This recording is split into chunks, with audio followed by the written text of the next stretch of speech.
Halo semua, ya apa kabar? Jumpa lagi dengan saya Erwin Spandi dari Minestocks Indonesia. Tidak terasa ya, kita sudah mengakhiri paruh pertama ya di tahun 2022. Dan kita menutup paruh pertama ini dengan kondisi market yang kurang enak ya. Karena ekonomi ya, tekanan ekonomi global yang membuat ekonomi kita berjalan atau mungkin kita lihat IHSG kita dalam area yang kurang enak. Dan ini tentu saja tidak lepas ya, tidak lepas dari sentimen global yang saat ini menghantui. Apa itu sentimen global yang sedang menghantui? Yes, inflasi. Inflasi masih menjadi kata kunci utama bagi dunia, ekonomi dunia yang saat ini sedang struggling ya. Karena apa-apa harga naik, semua naik. Dan tapi ekonominya masih belum bisa berjalan dengan baik. Dan hal ini membuat kekhawatiran para pelaku pasar terhadap ancaman resesi. Dan mengawali saya bicara di akhir minggu ini, ya saya ingin bertanya, apakah sebenarnya resesi itu sudah ada apa belum sih? Mengingat ketika kalau lihat kondisi Dow Jones hari ini, ya saya kasih lihat chartnya kepada Bapak Ibu, komparasi ya. Ini dari awal tahun 2022 sampai hari ini ya. Jadi kalau kita lihat itu downtrend, baik Dow Jones Index ya, terus kemudian S&P 500 dan kemudian Nasdaq. Tiga indeks utama Amerika ini ya menjalani paruh pertama di 2022 ini dengan downtrend. Sehingga saya bertanya-tanya, jangan-jangan sudah resesi nih. Apakah sudah resesi? Ya. Dan tapi ditutupi karena saat ini ya The Fed dalam beberapa waktu terakhir ini ya memberikan sinyal sangat agresif untuk menahan laju inflasi dan at any cost dalam segala resiko yang ada, termasuk di dalamnya adalah ancaman resesi. Kalau sampai resesi pun ya mereka nggak peduli, pokoknya mereka harus menahan laju inflasi ini dulu. Dan kita tahu di bulan Juni kemarin The Fed sudah menaikkan 75 basis poin ya. Dan itu kenaikan yang paling signifikan sejak tahun 1994. Dan targetnya dalam beberapa waktu ke depan The Fed masih berencana untuk menaikkan sampai 150 basis poin di sepanjang tahun ini ya. Itu memperlihatkan bahwa mereka sangat agresif sekali dalam bagaimana sih caranya menangani inflasi ini ya. Jerome Powell kembali tekankan ya, pokoknya kita harus perangi inflasi, harus menahan laju inflasi. Yang sayangnya, seperti saya sudah pernah utarakan di video saya sebelumnya, bahwa The Fed ini kan adalah bank sentral Amerika ya. Dia menahan laju dari sisi keuangan terlalu agresif. Ini in my opinion tentu saja. Lebih baik kita harusnya ya bagaimana sih caranya supaya harga komoditi dunia stoknya juga dikendalikan dan sebagainya sehingga diatur sehingga harga komoditi energi dunia itu bisa turun.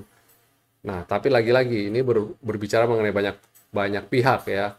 Harga komoditi dunia naik, tentu saja ada pihak-pihak tertentu ya quote unquote yang tentu saja sangat diuntungkan, dan mereka ini yang notabene nggak jauh-jauh dari ring dalamnya negara Uncle Sam itu ya, Uncle Sam. Jadi rasanya mereka seperti sengaja untuk dibuat naik dulu ya, dan nanti baru penanggulangannya nanti mereka pokoknya sekarang kondisinya bagaimana biar naik, komoditi mau naik ya naik, inflasi ya jalan, tetap kita ada obatnya gitu. Nah, ini menurut saya yang kurang enakan ya. Dan baru-baru ini dirilis ya indeks kepercayaan konsumen ada di level cukup rendah ya. Jadi menandakan bahwa ekonomi sedang downtrend ya. Jadi itu cukup memperlihatkan bahwa resesi pada dasarnya tidak terelakkan dan jangan-jangan sudah resesi sebenarnya. Ya, orang pada nanya kapan mulainya resesi, kapan mulainya. Tentu saja kita nggak tahu kapan persisnya. Tapi kalau lihat kondisi saat ini ya, kemarin baru-baru saya lagi baca data ini ya, tingkat GDP ya, GDP The Fed of Atlanta ya mengatakan bahwa ini GDP-nya udah turun ini ya. Wow. Ini kalau kayak gini memperlihatkan bahwa jangan-jangan secara technically ekonomi sudah ada di dalam resesi ya. Ini data ini perkiraan ini berjalan pertumbuhan PDB ini berdasarkan data ekonomi yang tersedia ya, dan metodologi yang digunakan ini sudah digunakan oleh Badan Biro Pusat Statistik Ekonomi Amerika ya. Dan kalau dikomparasi, kalau berdasarkan data tersebut based on GDP the Fed based on Atlanta ini, negara bagian Atlanta, itu kondisi saat ini sudah resesi, praktis sudah resesi. Saya nggak sempat ambil gambarnya. Itu dalam 1 bulan terakhir ini, dari bulan Mei, sorry, mungkin hampir 2 bulan ya. Dari bulan Mei ini terus turun, GDP itu terus turun ya. Nah, itu berkontraksi 1,6%. Ekonomi Amerika berkontraksi 1,6% di triwulan ke-1.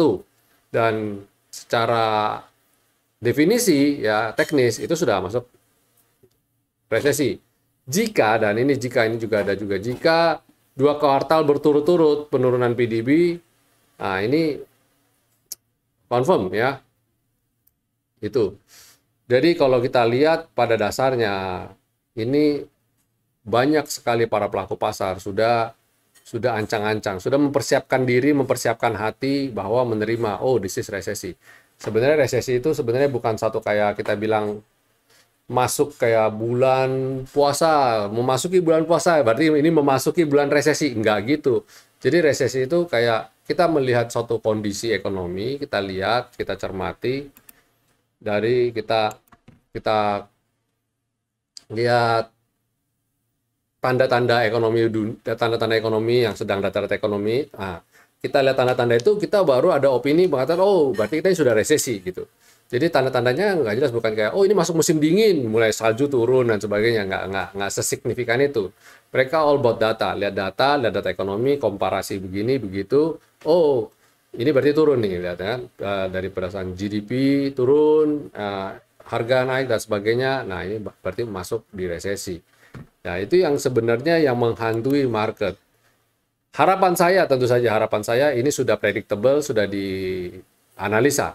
Sama halnya ketika saya yakin ketika harga komoditi dunia beranjak naik, saya yakin Bapak Ibu juga banyak dapat beritanya bahwa kalau begini terus nanti bakal memicu resesi, bakal memicu inflasi besar-besaran, dan ujung-ujungnya ada resesi. Dan kalau sampai inflasi itu naik dan ekonomi tidak naik, itu kita akan masuk dalam satu ekonomi di mana disebut sebagai stagflasi dan sebagainya. Sebenarnya hal ini sudah terprediksi, sudah dilihat dari awal tahun mungkin, atau mungkin bukan awal tahun saja, tapi ketika harga komoditi mulai beranjak naik di bulan Oktober di tahun 2021 kemarin. Harusnya itu sudah mereka udah bilang, wah, saya ingat waktu itu batu bara udah mencapai 100 US dollar per metric ton, harga oil juga udah mulai naik, beranjak naik juga 100 US dollar per barel. Nah, saya yakin para pengamat ekonomi sudah melihat arahnya gerbong kereta ini, ekonomi ini udah jalan ke arah mana, itu saya yakin mereka sudah tahu. Dan ini sudah price in, harapan saya ini sudah price in, mereka sudah predictable, sudah ini, dan langkah-langkahnya sudah anticipate. Sayangnya langkah-langkah yang diambil oleh The Fed itu cenderung radikal, ya, cenderung ekstrim. Pokoknya pengen hadang inflasi secepat mungkin. Sama halnya ketika awal pandemi, market ambruk dan sebagainya, The Fed langsung mengambil langkah-langkah ekstrim, yaitu menggelontorkan dana stimulus dengan tak terhingga, ya, unlimited. Pokoknya butuh berapapun dana yang diperlukan untuk market agar segera rebound, kita akan kucurkan. Wow, itu wow banget waktu itu ya, unlimited dana. Nah, itu langkah-langkah ekstrim tersebut, saya lihat belakangan ini The Fed cukup agresif ya melakukan hal-hal tersebut. Nah, terus bagaimana dengan Indonesia? Bagaimana dengan IHSG kita? Nah, coba kita lihat chartnya ya. IHSG kita, kalau tadi kan saya sudah kasih lihat yang ya, ini kan market Amerika ya, kita udah lihat ya. Tapi kemudian dengan IHSG. Nah, IHSG kalau di daily ya, kalau lihat daily ini officially sudah jebol sebenarnya, sudah jebol support ya. Di daily udah jebol support, dan kalau kita lihat di weekly, nah, kalau lihat di weekly masih ada good news. Karena apa? Dia tidak ambiar ketika di bulan Maret, April ya, market sempat ambiar kan. Dan ini masih oke kok, masih masih on the track uptrend. Jadi apa yang kita perlu takutkan? Tapi untungnya kita punya indikator selendang dan skyline. Saat ini weekly sudah jebol selendang. Jadi berpeluang untuk menguji support berikutnya yaitu di skyline, yaitu level 6.659. Yang mana which is kalau lihat 6.659 di daily itu masih cukup dalam ya. Masih berpulang koreksi sampai ke level ini lagi. Jadi agak-agak ngeri-ngeri sedap sebenarnya ya. Ya di sekitar ini 6648. Jadi masih berpulang menguji ke level-level ini nih. Itu yang mungkin bagi sebagian besar orang ya, mereka takut dengan ini ya. Kalau bisa sih jangan sampai terjadi lah ya. Jangan sampai turun gini. Tapi kalau sampai turun gini pun, good news-nya adalah kita sudah antisipasi itu. Jadi no need to worry lah. Selama saham-sahamnya kita bagus, fundamentalnya bagus, kalau memang sudah kena level stop loss atau kena level trailing stop, sudah cuan, sudah profit, ya jual dulu aja. Nanti kita serok lagi di bawah. Yang penting adalah strateginya. Ketika ini datang, apa yang kita lakukan? Itu yang terpenting sih sebenarnya. Bukan karena kita predik, oh pasti ke sini dan kita akan lakukan ini. Bukan. Tapi kita mempredik kondisi kayak begini, nah kita apa yang harus kita lakukan? Sama ketika mereka meramalkan bahwa inflasi pasti akan terjadi inflasi besar-besaran jika harga komoditi naiknya terus kayak begini dan tidak kunjung reda. Jadi pasti ada inflasi. Nah, ketika sudah terjadi inflasi, mereka tinggal lakukan sesuai protokol aja. Oh, naikkan suku bunga, kucurkan dana, operasi pasar dan sebagainya. Itu pemangku jabatan sudah punya strateginya. Tapi strategi itu saya yakin sudah disusun jauh-jauh hari sebelum terjadi masalah. Sama seperti yang kita analisa lakukan. IHSG saat ini daily jebol level support di daily ya. Artinya apa? Kalau jebol ini dia berpotensi ke level berikutnya yaitu 6648. Nah, jika sampai IHSG kayak begini berarti kita harus ngapain? Kalau kondisi saat ini Bapak Ibu masih ada dalam posisi baru beli dan posisi minus dan minusnya masih tolerable dan bisa di cut loss. Saran saya, cut loss dulu, kita nge-short. Kita tunggu turunnya lagi sampai di level 6648 untuk kita mulai lihat apakah support ini cukup kuat nahan apa enggak. Kalau nggak cukup kuat nahan, ya mungkin bisa turun lagi. Coba saya lihat kenapa saya bilang gitu? Di weekly jelas, kalau jebol level ini, berarti kan jebol skyline, potensi untuk turun lagi. Berarti sudah patah tren. Which is, kenapa saya bilang patah tren? Karena selama beberapa waktu ini, IHSG cukup nurut jalan di atas level skyline, yang mana level skyline ini jadi support yang cukup kuat buat IHSG. Sehingga kalau dia jebol skyline berarti jebol sudah. Berarti dia patah tren. Bagaimana dengan mandinya Pak? Mandinya juga sama. Kalau dia sudah jebol 6648 ini, which is saya lihat seharusnya dia bakal berikut menguji level support selendang berikutnya yaitu 6413. Which is kalau kita lihat 6413 di weekly, itu cukup dalam ya Bapak Ibu ya. Cukup dalam, ada di level-level ini nih, 6414. Nih, coba saya kasih garis.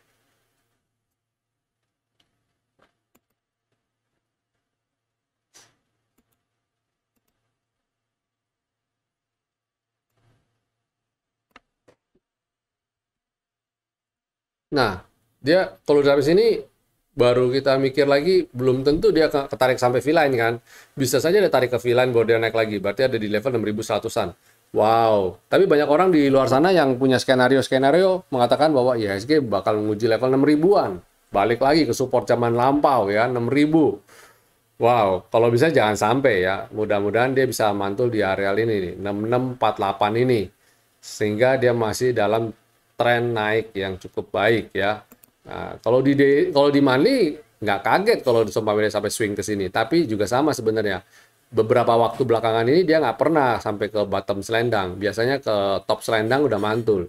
Nah, moga-moga IHSG juga gitu ya, kena top selendang bisa mantul. Ya, itu setidaknya analisa komposit kita di hari-hari ini ya. Ini kita mengawali masuki bulan Juli. Kita melihat apa yang sudah terjadi dalam beberapa waktu kemarin, ya lampau kemarin dari awal 2022 sampai dengan bulan Juli ini ya, paruh pertama semester kita jalanin ini ya, jalanin 2022 ini. Nah, ini kalau lihat chartnya daily ya, kita lihat bahwa pada dasarnya IHSG ya, kalau lihat ini ya, saya sebentar, saya kasih gambaran sedikit. Kalau kita lihat dari sini, kacamata ini ya, ini kan, oh sorry. Nah, ini kan dia membentuk lower higher low. Jadi ini higher high, dia turun, bikin higher low. Naik lagi, dia membentuk higher low dan dia turun. Jika nanti dia jebol ini membentuk lower low, confirm. IHSG mulai masuk ke fase downtrend. Setidaknya dalam jangka pendek. Ya, bisa menguji level ini lagi, 6 ribuan. Jadi beware ya. Hati-hati, saya sudah warning kepada teman-teman semua. Karena saat ini IHSG masih belum ada tanda-tanda membaik, jadi jangan terlalu optimis dulu. Yes, memang kemarin saya sempat mengatakan bahwa IHSG berpeluang rebound, tapi nyatanya nggak rebound kan. Jadi kita harus beradaptasi, kita harus bisa merevisi target dan merevisi planning kita. Itu yang terpenting. Jadi kenapa sih saya menganalisa bahwa IHSG bakal naik, bakal turun, itu tujuannya apa? Kalau ketika saya bilang bakal naik dan ternyata nggak naik, so berarti IHSG masuk di fase yang mana? Nah, itu kita harus segera analisa. Bukan masalah benar atau salah. Jadi selama ini banyak orang mengatakan bahwa wah kalau prediksinya salah berarti nggak akurat. Bukan begitu. Kita saat ini bukan masalah akurat atau nggak akurat, tapi masalah kita saat ini kalau nggak sampai sesuai apa yang kita prediksikan atau kita sudah atur strateginya, maka kita harus segera buru-buru rubah strategi, rubah planning. Itu yang terpenting. Respon kita itu bagaimana? Itu yang terpenting. Bukan meratapi nasib, merasa perasaan tertuduh, berdosa, dan sebagainya. Nggak ada gitu, yang ada. Oke? Ya, itu komposisi kita, IHSG kita ya. Jadi, itu yang saya bisa katakan, berarti di bulan depan ini, bulan Juli ya, kita ada masa kritikal. Artinya apa kritikal? Artinya tugasnya cukup berat. Baik di weekly maupun monthly, dia harus rebound. Karena kalau dia nggak rebound atau dia jebol support, wow, itu akan berbahaya. Sinyal-sinyal koreksi lanjutan cukup besar. Bisa nggak Pak? Ya bisa saja, bisa saja. Nanti dia turun dulu di bulan Juli, Agustus turun, nanti mungkin menjelang bulan 9 dia baru rebound. Atau mungkin pertama bulan Agustus dia rebound. Bisa nggak? Bisa terjadi. Market always right dan selalu benar, dan yang paling kita nggak bisa namanya kita memaksakan kehendak kita terhadap market kan, jadi ya sudah lah, memang kalau kondisi begitu ya ikutin aja. Oke, ya semoga apa yang saya bagikan ini bisa membantu Bapak Ibu untuk melihat dalam beberapa waktu ke depan trennya apa yang akan kita lakukan dan apa yang kita hadapi. Dan penutupan hari Jumat kemarin, good news-nya adalah sebenarnya transaksi juga masih rendah ya. Transaksi cuma 10,06 triliun dengan volume yang rendah, dan asing membuka net sell cuma 83,9 miliar.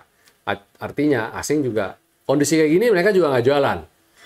Ya, mereka nggak jualan. Tapi udah beli belum? Saya rasa belum. Mereka nunggu momen yang tepat, kapan waktu tepat untuk mereka untuk beli.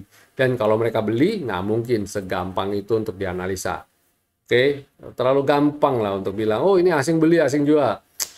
Tidak segampang itu Ferguson ya. Jadi kita amati dulu, pantau dulu dalam beberapa waktu ke depan ini bagaimana ya. Ya itu komposisi kita, terus bagaimana coba kita cek sektoralnya bagaimana. IDX Basic, ya IDX Basic udah juga ini udah kacau banget ya. Ini salah satu contoh yang membentuk higher low, lower low dan lower low lagi. Jadi ini udah kacau banget nih ya. Nih, tuh, dia udah bikin kayak begini nih sebenarnya. Jadi kalau saya bilang ini ngeri-ngeri sedap ya, ngeri-ngeri sedap itu sudah patah tren juga. Kalau dia segera rebound, ini si goodbye my love ini ya. Moga-moga bisa segera rebound. Ini IDX Basic. Kemudian consumer cyclicals.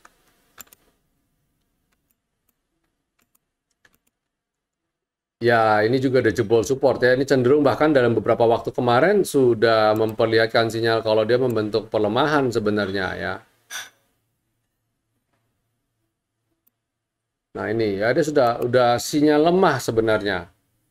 Jadi yang teman-teman saat ini yang ada di sini di gerbong ini dan masih galau-galau antara jual apa enggak, ya saran saya sih jual dulu karena dia masih dalam sentimen yang kurang bagus ya, kurang bagus dan berpeluang untuk menguji support lagi dan atau kalau dia nggak rebound loh ya, dan kalaupun rebound juga masih membentuk higher low. Terus energi jebol support ya, ini juga stay away dulu. Ini banyak sekali emiten-emiten yang sudah atau sektor-sektor yang sudah jebol support ya. Ini sudah menunjukkan arah-arah tren yang kurang bagus ya. Nah, yang masih oke cuma healthcare doang nih. Jadi tidak ada banyak pilihan rupanya. Kalau memutuskan untuk trading ya pilihannya nggak banyak ya. Silakan trading saham-saham yang saat ini masih dalam posisi uptrend tapi juga masih dekat dengan support dan healthcare ini salah satunya. Terus habis IDX healthcare ada industri. Sektor industri juga udah semakin turun lagi dan bakal menguji V-line. Kalau dia nggak bisa, V-line ini nggak bisa nahan, wow, bisa turun lagi, lebih dalam lagi. Infrastruktur, kalau sekilas dia sebenarnya ada pola yang bagus ya, ada double bottom. Tapi entah kenapa dia malah moga-moga nggak ikut sentimen ini ya, turunan ini. Nah, kalau saya lihat sih overall dia masih berpeluang lanjut naik ya. Nah, lihat ya kalau ada pola double bottom nih, udah menarik banget. Ini kalau dia bisa mantul dari level ini, wow, ini oke banget ya. Itu sektor infrastruktur. Consumer non cyclicals juga sejauh ini sih masih cukup intact ya, masih cukup oke. Cuma saya kok agak ngeri-ngeri sedap dengan pola yang dibuat ya.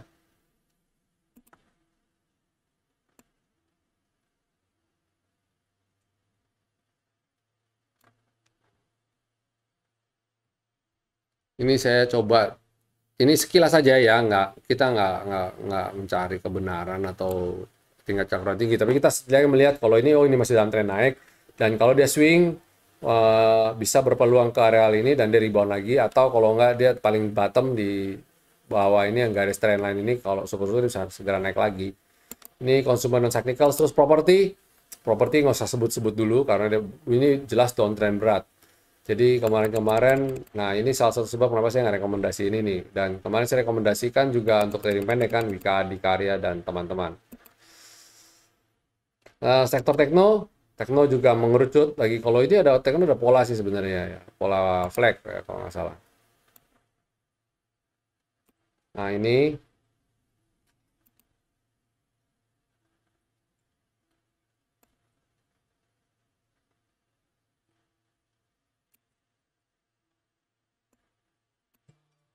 ya sebenarnya praktis sih sebenarnya dia sudah di penghujung banget, dia udah sideways gini ya. Moga-moga kalau bisa breakout bagus ini. Ini ya tekno. Terus terakhir transportasi, ya semua udah downtrend semua nih, udah balik arah semua, udah patah tren semua. Jadi kalau lihat sudah pada banyak patah tren, banyak yang patah tren ini, ya jangan kaget kalau IHSG dalam beberapa waktu ke depan akan turun lagi dan cenderung mengarah ke turun ya. Mungkin kalau datangin kaos saya ini elang lagi turun di bawah, kita ya harus kayak elang ini ya, bagaimana untuk kita mencari yang bisa sedang turun dan kita caplok dan moga-moga di drive naik lagi segera. Jadi ya saya sudah bagikan banyak video-video menyikapi tren, menyikapi momen buruk, badai dan sebagainya. Apa yang harus kita lakukan dan sikap apa yang harus kita lakukan. Ya, silakan Bapak Ibu nonton ulang video-video kami. Silakan dicari. Ya. Dan ya, tentu saja pasti masih ada rekomendasi untuk hari Senin. Dan sebelum saya memberikan rekomendasi buat perdagangan tanggal 4 Juli 2022, saya ajak Bapak Ibu jangan lupa untuk subscribe channel YouTube ini, nyalakan tombol loncengnya, serta jika Bapak Ibu mendapat manfaat dari video-video yang kami buat, jangan lupa dan jangan pelit untuk membagikan link video ini ke teman-teman semua dan berikan jempol. Oke? Yes. Sekarang kita masuk rekomendasi. Apa aja sih yang bisa kita rekomendasikan buat Bapak Ibu di perdagangan tanggal 4 Juli 2022? Pertama adalah Adikarya. Ya, kemarin tadi saya sudah sempat singgung ya, sektor properti sebenarnya abaikan aja, tapi Adikarya ini menarik untuk dicermati karena dia bobotnya kecil lah, Adikarya ini bobotnya kecil ya. Good news-nya adalah dia mantul dari Skyline. Jadi moga-moga kalau besok mengawali minggu dia bisa rebound dari sini, berarti good. Trading pendek dulu aja, ambil 5-6% dulu aja, sudah keluar, jangan lama-lama ya.